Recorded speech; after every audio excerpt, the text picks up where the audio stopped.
attempting to install a Cardo intercom system on this Schuberth C5 I just bought. And my biggest dilemma is how to run these wires. I'm not a fan of running them along the bottom edge like this and then tucking them up under the neck pad, because I don't like those wires being exposed. So I thought I'd try this. Remove this access panel for the Sena system, which is done by lifting up on this back edge here just enough so that the whole thing then slides out this way.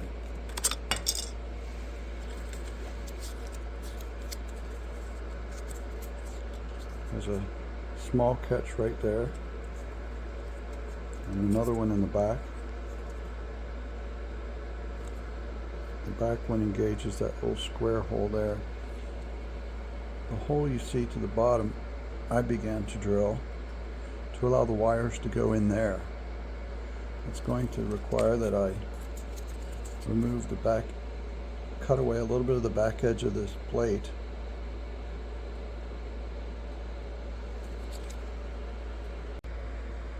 Then you have to very carefully cut out this opening just large enough to fit this wire through. This guy has to go through, and you also have to get this guy through. So the hole has to be big enough to pass these connectors. You can trim down the corners of this guy, and I probably will, to make it go through a little bit easier. But this should be the cable that goes through second. That way you can have one cable still already in there and slide it in past that flat spot when you slide them both in. Show you what I mean. As I said, be very careful cutting the rest of this hole, because there are other wires and structures back here that you don't want to damage. I'm also going to trim off those little ridges on the side of this to make it slide through the connector just a little bit easier. And I just used an X-Acto blade to trim that, and I'll probably have to trim it a little bit cleaner, and I'll trim off that last one right there. So now it should be a simple matter of sliding this through.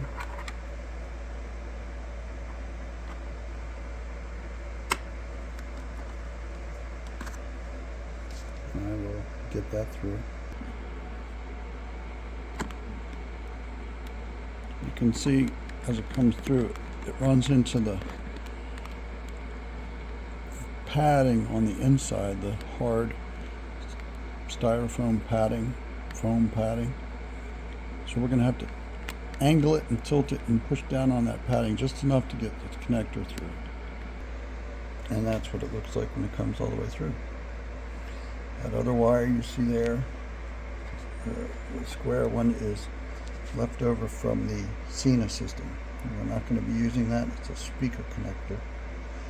It's just still in there, but we're going to work around it.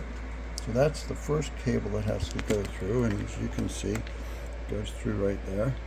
What we're going to do now is we're going to slide this guy, who I've trimmed the corners off of this guy to make him slide in there easier. Pick a flat side. Yeah, it's hard to do this solo, but anyway, pick a flat side and get the wire in on the flat side, and boom, goes right in. And we're going to go ahead and pull that through from the other side. So now we have both of those wires through, coming from our controller. And when it's in place and we have the plate back in, it should all very neatly tuck right into that hole. And as I said, we're going to have to modify the plate that goes over there just slightly for those cables to go through. Let's see how it works. We're only going to have to modify just this one little corner here. We're going to cut that off, and that way the wires can slip through, and the hole that we've drilled under the helmet is about right in there. So we're just actually going to cut this very little edge here, and this should work. So that's the little notch I made. I used a die grinder, which is a mechanics tool to make that semicircle, but you could use anything, a file, X-Acto blade, but I did take a chainsaw file and make those edges a little bit rounded so that they wouldn't bite into the wires. Use whatever you have to make that nice and neat and clean and not too big, and you won't see where these wires disappear into the helmet. So let's put it all together and show you how that looks. As I said, these pieces slide in. You got a couple of slots there, and then this back where my finger is, that's the tab that holds it in place. And right there, that's where the wires are going to go through. So we're going to slide this up. It's hard to do this with one hand, so we won't. Okay, so there it is with the front edges engaged. And now when we slide this up all the way and pop this back clip in, right like that, this fellow will go like so. And the wires that are sticking out right now, we'll just tug on those from the inside and get that nice and tight. Once it's all put together, that's essentially what it's going to look like right there. Next step is going to be to glue the backing plate, or stick it on. It's got a double-sided tape. Stick it on.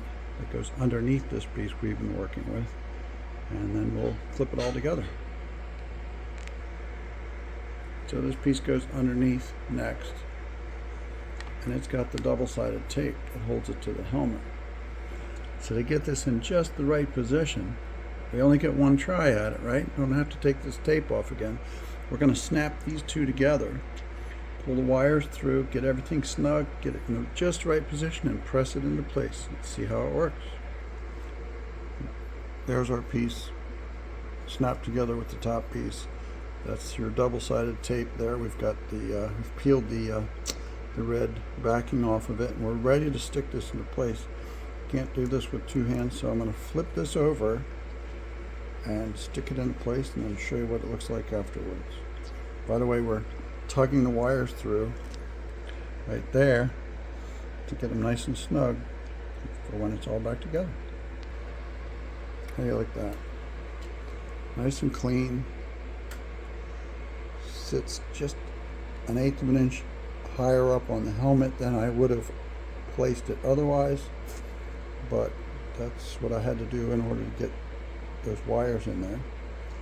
And once we get this all buttoned up, it's going to look nice and clean. No exposed wires except those, that 1/4 inch of wire right there. How about that? Is that badass or what? It looks sweet. There's another gentleman who has a YouTube video showing how to get the mic in place, the boom mic, by removing the tab and cutting some trim off of that piece right there so that it fits through that hole, gets it all hooked up. Shows you how to get the speakers in and everything else. Also shows you how to get this neck brace out.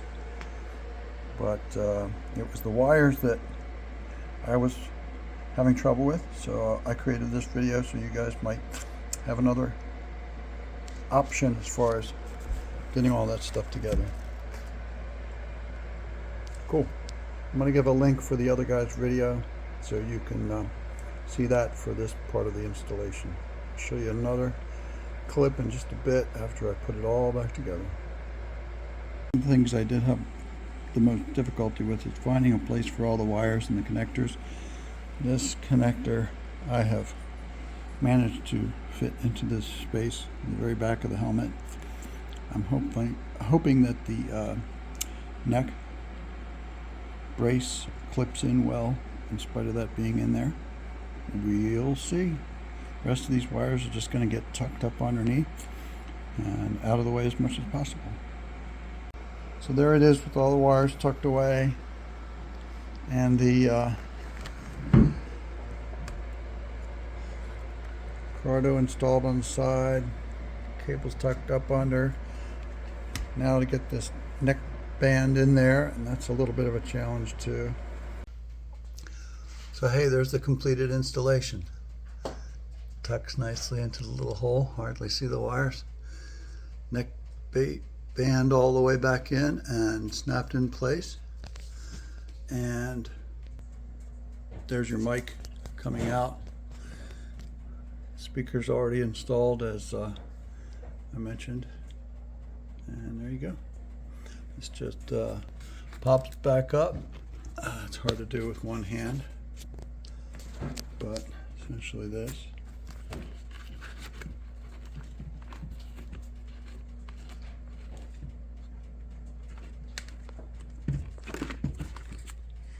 You get the idea.